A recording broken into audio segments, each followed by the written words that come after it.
क्या आप तो कहते हैं 35 रुपए लीटर पेट्रोल आएगा, सवाल करने की हिम्मत है किसी में? नहीं है। अगर आप सवाल करोगे कहेंगे खालिस्तानी है, अगर सवाल करेंगे तो कहेंगे देखो देखो सरदार हमें मूर्ख कह रहा है। अबे मूर्खी तो हो। जो आदमी इतनी बड़ी जनता को भ्रमित कर दे कि तुम्हें 35 रुपए लीटर पेट्रोल वो भ्रमक था, तुम्हें 15-15 लाख वो भ्रमक था, तो जिस बंदे ने अपनी वाणी से मीडिया में बैठ करके रजत शर्मा के सामने इतनी पब्लिक को इंटरव्यू देकर के पूरे हिंदुस्तान को भ्रमक कर दिया, तो वो बंदे के लिए ऐड देना, भ्रमक करना कौन सी छोटी बात है, बड़ी बात? देखिए इनका घी भी फेल हो रखा है, इनके सारे लेबोरेटरी में विदेशों में फेल हो रखी है, तो यहाँ चल कैसे रहे हैं? क्योंकि सरकार की रहमत है। मोदी सरकार ने इतना बड़ा व्यापारी बनाया रामदेव को। आज की डेट में ये पेट घुमा घुमा के योगा करता था। आप समझ बात? एक योगा वाले बंदे को उठा करके योग गुरु को बिजनेस में आने क्यों दिया? सुप्रीम कोर्ट के अंदर ऑब्जर्वेशन में जांच हो तो आपको आज दवाइयों के अंदर भ्रमकता नजर आ जाएगी, इसमें कोई शक नहीं है। हम सुप्रीम कोर्ट का समर्थन करते हैं और हम सुप्रीम कोर्ट के इस फैसले के समर्थन के साथ अपनी एक बात जोड़ते हैं कि सुप्रीम कोर्ट जब तक इसकी कंपनियों की जांच हो रही है, ये सारी दवाइयों को बंद करवा दे जो इसकी मार्केट में अवेलेबल है, और बोल दे पब्लिक से कि ये दवाइयां खरीदना अभी गैर कानूनी है। नमस्कार, आप देख रहे हैं द बेबाक। हमारे साथ सोशल एक्टिविस्ट गिन्नी साहनी जी हैं।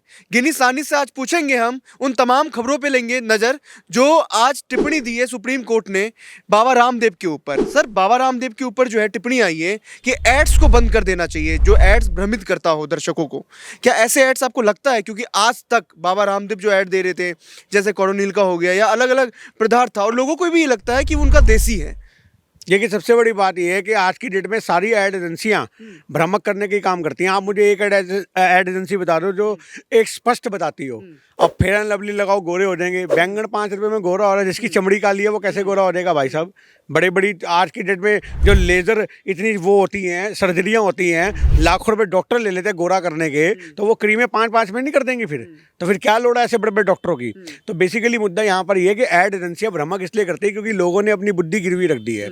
आज पब्लिक को जो दिखाया था वो उसको सच मान लेती है। क्योंकि देखिए सर, बाबा रामदेव का जो कंपनी है वो काफ़ी छोटा मोटा कंपनी नहीं है, बड़ा कंपनी है। और बाबा रामदेव जिस तरीके से प्रोडक्ट करते हैं, लोगों के बीच में ऐसा बना हुआ है कि देसी प्रोडक्ट है, देसी घी, देसी दूध।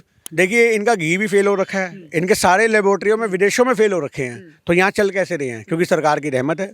मोदी सरकार ने इतना बड़ा व्यापारी बना दिया रामदेव को। आज की डेट में ये तो पेट घुमा घुमा के योगा करता था। आप समझ रहे हो बात? एक योगा वाले बंदे को उठा करके योग गुरु को बिजनेस में आने क्यों दिया? क्योंकि सरकार ने मजबूत किया। आज 300, 400, 500 करोड़ रुपए का इसने अपना धंधा बना लिया। वो किसकी वजह से बना लिया? सरकार का हाथ है। तो आज सरकार का हाथ क्यों है? क्योंकि सरकार को प्रमोट करने वाला बंदा था। अपने जितने फॉलोअर थे, जिन्होंने पेट कम हुए, ये हुए, अब नेचुरल सी बात है भैया, योग का असर तो पब्लिक को दिखा। अब जब योग की वजह से लोगों ने उस पर भरोसा किया तो लोगों ने वोट भी दे दिया इनके कहने पे। आज वही लोग इनको चप्पल मारने को फिरते हैं कि तू तो कहता है 35 रुपए लीटर पेट्रोल दिलवाएंगे, तू तो कहता है 15-15 लाख रुपए खाते में आएंगे, किसी के कुछ नहीं आया। तो भ्रमक ऐड देना ऐसे बंदे के लिए कौन सी छोटी बात है? जो आदमी इतनी बड़ी जनता को भ्रमक कर दे कि तुम्हें 35 रुपए लीटर पेट्रोल वो भ्रमक था, तुम्हें 15-15 लाख वो भ्रमक था, तो जिस बंदे ने अपनी वाणी से मीडिया में बैठ करके रजत शर्मा के सामने इतनी पब्लिक को इंटरव्यू दे करके पूरे हिंदुस्तान को भ्रमक कर दिया, तो वो बंदे के लिए ऐड देना, भ्रमक करना कौन सी छोटी बात है, बड़ी बात है? तो देश के लोगों के बीच में ना एक ऐसा इमेज बना हुआ है उनका कि जिस तरीके से देसी शुद्ध, एक बोलते हैं ना शुद्ध शुद्ध शाकाहारी देसी पदार्थ, ऐसे इमेज बनाया हुआ है। उसमें मीडिया का भी हाल है। देसी पदार्थों की कोई लेबोरेटरी में टेस्ट पास नहीं होते और रामदेव के भी सारे प्रोडक्ट फेल होंगे। देसी दवाइयों तो ऐसी स्ट्रांग होती हैं, जो गली में बैठे होते हैं ना बंगाली डॉक्टर, फलाना डॉक्टर, ढिमकाना डॉक्टर, ये झोला छाप होते हैं, इनके पास डिग्रियां भी नहीं होती। और इसका असर मैं पब्लिक को बता दूं क्यों होता है। इनके पास लाल गोली, पीली गोली, हरी गोली, लाल से फर्क नहीं आया तो पीली ले जाओ, पीली से नहीं आया तो हरी ले जाओ। इनको खुद नहीं पता। इनको ये पता है लाल गोली दस्त की है, हरी गोली बुखार की है, पीली गोली पेट दर्द की है। इनको ये पता है उस दवाई के अंदर कौन से कॉम्पोनेंट है, कौन से मिक्सचर है, इनको कुछ नहीं पता। इनको ये पता है हरी वाली ये है, जाकर के बाजारों से खिलाते हैं, हरी गोली ये पेट दर्द की, ये फलाने की ढिमकने की पब्लिक को देते हैं, और उन चीजों का इफेक्ट लोगों की किडनी पे पड़ता है डायरेक्ट। इतनी हाई पावर की वो गोलियां होती है, किडनियां फेल हो जाती है उन दवाइयों को खा खा के लोगों की। पर आज वही वाली बात है, छोटे बच्चे को भी यही गोली, बड़े को भी वही गोली, बुढ़े को भी वही गोली। तो आज की डेट में सबसे बड़ी बात यह है कि भ्रमकता हमारे हिंदुस्तान का हिस्सा बन चुकी है।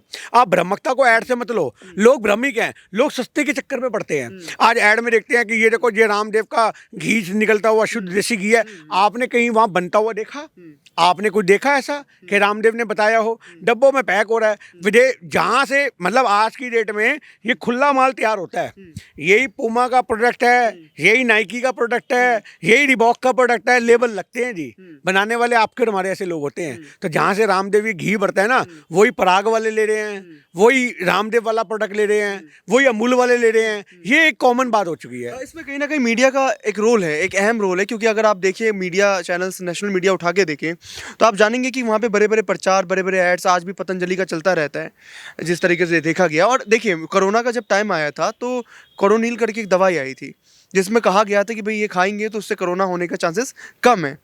क्या लगता है कि सुप्रीम कोर्ट ने जो आज टिप्पणी की थी सुप्रीम कोर्ट ने, क्या सुप्रीम कोर्ट को ये करना चाहिए कि आज की डेट में सारी जो रामदेव की कंपनियां दवाइयों की चल रही है बंद कर देनी चाहिए। सुप्रीम कोर्ट को ये नहीं कहना चाहिए कि फिर इसकी जांच होनी चाहिए।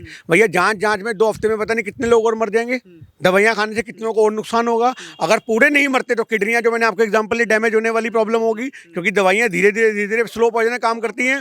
FSSAI ने जो है उसको जांच किया होगा उनके देखिए, मैं आपसे कहना चाह रहा हूँ, पैसा लगता है जी। आप अपना कोई सा प्रोडक्ट जांच करवा लो, आप कोई से पे लेबल लगवा लो। आज की डेट में रामदेव की जो कंपनियों की एजेंसियों की निष्पक्ष सुप्रीम कोर्ट के अंडर ऑब्जर्वेशन में जांच हो तो आपको आधी दवाइयों के अंदर भ्रमकता नजर आ जाएगी, इसमें कोई शक नहीं है। हम सुप्रीम कोर्ट का समर्थन करते हैं और हम सुप्रीम कोर्ट के इस फैसले के समर्थन के साथ अपनी एक बात जोड़ते हैं कि सुप्रीम कोर्ट जब तक इसकी कंपनियों की जांच हो रही है, ये सारी दवाइयों को बंद करवा दे जो इसकी मार्केट में अवेलेबल है, और बोल दे पब्लिक से कि ये दवाइयां खरीदना अभी गैर कानूनी है, ये आपको नुकसान दे सकती हैं, अभी अंडर प्रोसेस में है। एक बार जांच हो जाए, सर्टिफिकेट मिल जाए, तब उसके बाद माल बेचे, कोई दिक्कत नहीं है। तो ये सबसे बड़ी बात ये है कि सुप्रीम कोर्ट ने आधा अधूरा फैसला समझाया, हमें उससे संतुष्टि नहीं हो रही। आप 2 हफ्ते का टाइम दे रहे हो कि रामदेव रिपोर्ट अपनी पेश करे, तो उसकी दवाइयों पे लाल करो, फैक्ट्रियां बंद करो, सील लगाओ, और सील लगाने के बाद उसकी सैंपल जो है विदेशों में भेजो, आपको पता लग जाएगा वो दवाइयां कितनी असरदार है, कितनी नहीं है। तो ये चीज समझनी पड़ेगी। कहीं ना कहीं सर सरकार समर्थन देती है बाबा रामदेव को, और कहीं ना कहीं बाबा रामदेव भी सपोर्ट करते हैं सरकार को। तो ज्यादा एक ही थाली के चट्टे बट्टे हैं।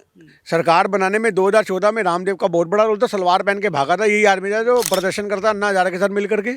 सरकार बनाने में बहुत बड़ी भूमिका है। जितने भी ये रामदेव हैं, अन्ना हजारे हैं, ये सारे बंदे वहाँ बैठे थे दिल्ली के अंदर, लोकपाल बिल। अब उन पब्लिक से पूछो जिन्होंने लोकपाल बिल के ऊपर मोहर लगाई कि हाँ जी लोकपाल बिल आना चाहिए, भ्रष्टाचार खत्म करेंगे। आज भ्रष्टाचार की बात होती है।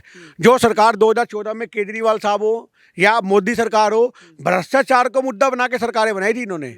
आज कहाँ है वो लोकपाल बिल? वो भ्रमकता सबसे बड़ी तो वही थी। केजरीवाल भी थे, केजरीवाल तो वो चेहरा थे। मैं आपसे क्या कहना चाह रहा हूँ, वो तो बाद में निकल के आया, पहले तो अन्ना हजारे चेहरा था। तो ये भ्रमकता तो वहीं से है ना। जिस सरकार ने सरकार में आने के लिए भ्रमकता फैला दी, तो आज की डेट में भ्रमकता दवाइयों में, फलानों में, ढिमकड़ों में कहाँ नहीं मिलेगी। सच्चाई ये है कि हिंदुस्तान के लोग जब तक दिमाग होते हुए भी मूर्खता का परिचय देंगे ऐसे लोगों को चुन करके, तो आपको बेवकूफ़ बनाना आसान है। रामदेव के कहने पे आपने वोट दिया, आपने रामदेव से सवाल क्यों नहीं किया कि आप तो कहते 35 रुपये लीटर पेट्रोल आएगा? सवाल करने की हिम्मत है किसी में? नहीं है। अगर आप सवाल करोगे तो कहेंगे खालिस्तानी है, अगर सवाल करेंगे तो कहेंगे देखो देखो सरदार हमें मूर्ख कह रहा है। अबे मूर्खी तो हो, जब तुम्हारे में सवाल करने की काबिलियत नहीं है तो मूर्ख हो, फिर क्या है? तुम्हें कोई भी फुद्दू बना के चला गया, 35 रुपये लीटर पेट्रोल देंगे, 15 लाख रुपए आएंगे, फिर तुम कहते हो आज मंदिर बन गया तो हम वोट वहीं देंगे। अरे मंदिर के नाम पे वोट दो, हम मना नहीं कर रहे, पर आज ये तो बताओ कि जो तुम्हें बोला गया, क्या दिल्ली की जनता ने केजरीवाल से सवाल किया लोकपाल बिल अब तक कहाँ है? हम तो पहले ही हमारी सरकार बनते ही लोकपाल बिल लेके आएंगे। आज तक दिल्ली की जनता ने केजरीवाल के बंदे को ऐसे कोर्ट पकड़ के पूछा, बता भैया कहाँ है लोकपाल बिल? तू इस लोकपाल बिल का हवाला लेकर के आया था। अन्ना हजारे से जाके पूछा कि तू तो पहले इस समय धरने पे बैठा था, मैं मर जाऊंगा, मैं पानी नहीं पीऊंगा, आज भी 10 साल से जी रहा, पानी भी पी रहा, रोटियां भी पाड़ रहा है। तूने कहाँ है वो लोकपाल बिल जिसके भरोसे तूने आंदोलन खत्म किया था? तुम सरकार गिराने आए थे कांग्रेस की, सच्चाई ये है। और लोग उसमें आगे बातों में। आज कांग्रेस के साथ गठबंधन है, आज गठबंधन है कांग्रेस के साथ, बिल्कुल। यही राजनीति है, लोगों को समझ में नहीं आएगी। अभी देखो, अब आज की डेट में गठबंधन है तो केजरीवाल के समर्थक कांग्रेस को वोट देंगे, कांग्रेस वाले केजरीवाल के समर्थक देंगे। 2025 में फिर कपड़े फाड़ के लड़ेंगे।